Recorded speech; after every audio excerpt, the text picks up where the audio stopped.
बच्चा भूतवा दिखाई दिया। हमने कहा सरकार में तो देखा ही नहीं, मैं तो दिया और तुरंत लपक के नाव पे, मैंने सोचा कहीं नाव ही ना खोल दे भूत, पता चला। तो कई तरह के डर बन जाते हैं। भय में मनुष्य का बुद्धि काम करना बंद कर दे। बाबा ने बताया बच्चा, भय बहुत ही बड़ी रोग है मनुष्य। जब ये उत्पन्न होता है विकार, तो बुद्धि काम करना बंद कर देती, विवेक खत्म हो जाता, और भय में फिर उसको जो अच्छा लगता है वही करता। बाबा ने कहा बच्चा देख, अब वो अब रोएगा नहीं। वो चला गया, लेकिन बच्चा ये भय तुम्हारे अंदर से कई दिनों तक नहीं जाए। समझ रहे हैं बात को? ये सरकार, ये भय जल्दी नहीं जाता। तो भय ही मनुष्य को मारता है।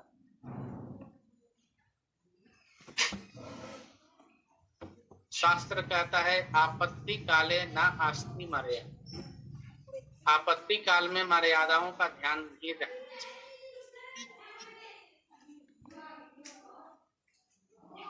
परंतु जब आपत्ति आए तो सबसे पहले ये ध्यान रखना चाहिए कि अपने को सुरक्षित रखो, तब तुम दूसरे को सुरक्षा दे सकते हो। ये सब जगह घोषित है। युद्ध के मैदान में भी यही सिखाया जाता है। अपने को बचा के रखोगे तब तुम सुरक्षा कर सकते हो हमारी बटालियन का, सेना का। घर में भी यही सिद्धांत होता है, युद्ध में भी यही सिद्धांत है, रोग में भी यही सिद्धांत है। अपने को सुरक्षित रखना ये बहुत बड़ी आवश्यकता है। और जब तक आप सुरक्षित नहीं हैं, दूसरे को सुरक्षा देंगे कहां से?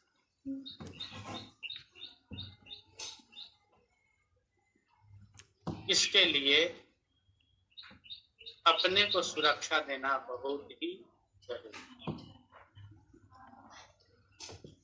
इसके लिए भय से निवृत्ति के लिए एक ही चीज है जो भय से मनुष्य को मुक्त करता है, वो भजन।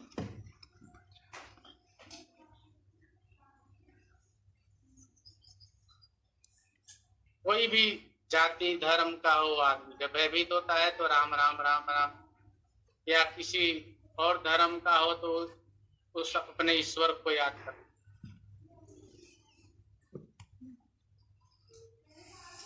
इसका मतलब समझ रहे हैं?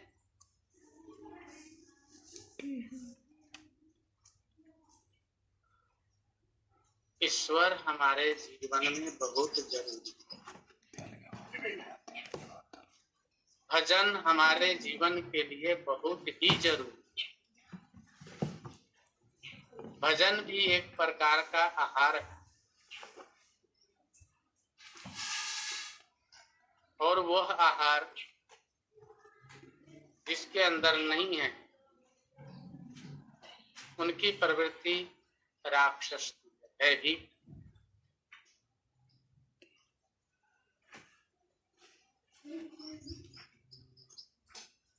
इसलिए कहते हैं कि भय से पीड़ित आदमी कई बार बहुत गलती कर, शास्त्र इसके प्रमाण।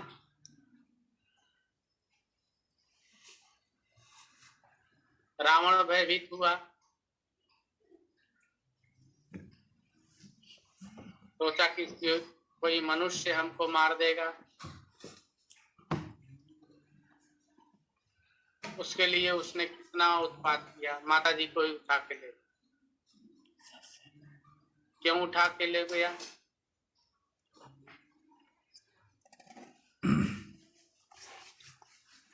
भय के कारण ही उठा के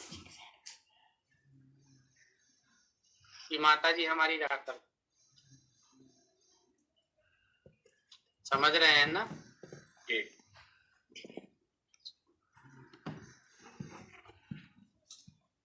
और अगर ये माँ है, मारने वाला भी पिता ही होगा, जगत पिता ही मार सकता है। ऐसे ही कंस भयभीत हुआ, कितने बच्चों का हत्या कर, वहां भी माँ ने ही उसका उद्धार किया, जगत जननी हाथ से छूट के गई। और फिर उसके बाद भगवान ने, तो शास्त्र में बहुत से प्रमाण हैं। भय के कारण मनुष्य कोई भी सुख नहीं भोग पाता, सारे सुख फीके हो जाते हैं उसके, सारे स्वाद बेस्वाद हो जाता है उसके। तो इस प्रकार का जीवन तो अच्छा नहीं है भाई। और ये भय जाता कैसे है? सिर्फ भजन से।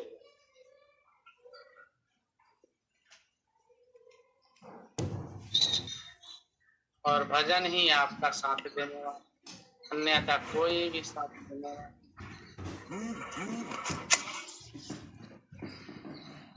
तो भजन को अपने जीवन में कैसे अस्थायी रूप से लाना है, बसाना है, करना है,